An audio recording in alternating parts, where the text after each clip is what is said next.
Le film ouvre avec le chaos et la comédie qui se heurtent de la manière la plus inattendue. Timmy, un homme sûr de lui et très spirituel, rentre chez lui pour découvrir sa maison complètement saccagée par un groupe de femmes voyous envoyées par son ex-petite amie amère, Jennifer. Ces femmes ont détruit ses biens et ont tenté de lui faire du mal, mais Timmy réussit à riposter et tâche à les maîtriser. Au milieu de ce désordre, il capture la chef du gang, une femme fougueuse et au franc-parler nommée Gigi, et refuse de la laisser partir sans conséquence. Au lieu d'appeler la police, Timmy met en place sa propre forme de justice. Il attache un dispositif électronique à la cheville de Gigi qui lui envoie des décharges électriques si elle s'éloigne trop de son domaine ou tente de le retirer. Il possède aussi une télécommande qu'il n'hésite pas à utiliser chaque fois qu'elle dépasse les limites. Ainsi, Gigi passe du statut de criminelle engagée à celui de servante domestique réticente, chargée de nettoyer, cuisiner et effectuer les tâches ménagères sous l'œil vigilant du fidèle mais hilarant et incompétent gardien de Timmy, Dorca. La situation devient encore plus compliquée lorsque la mère aimante et exubérante de Timmy arrive à l'improviste chez lui.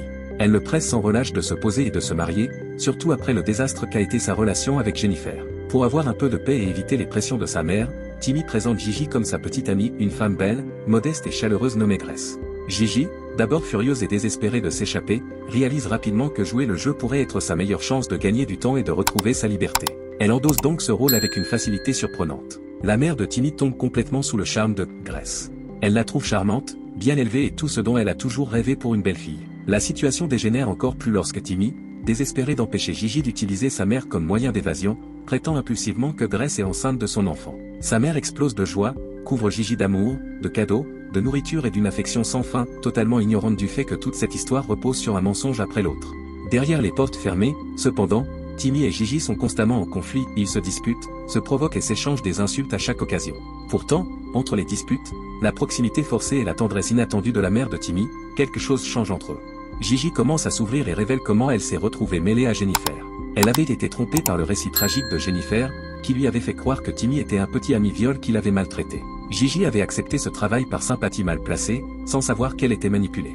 Timmy, à son tour, révèle la douloureuse vérité sur Jennifer, qu'elle était une escroc récidiviste qui l'avait manipulée émotionnellement et financièrement pendant toute leur relation, le trompant à plusieurs reprises et le menaçant de se faire du mal chaque fois qu'il essayait de partir. Jennifer était la véritable prédatrice depuis le début, et Gigi n'était que sa dernière arme.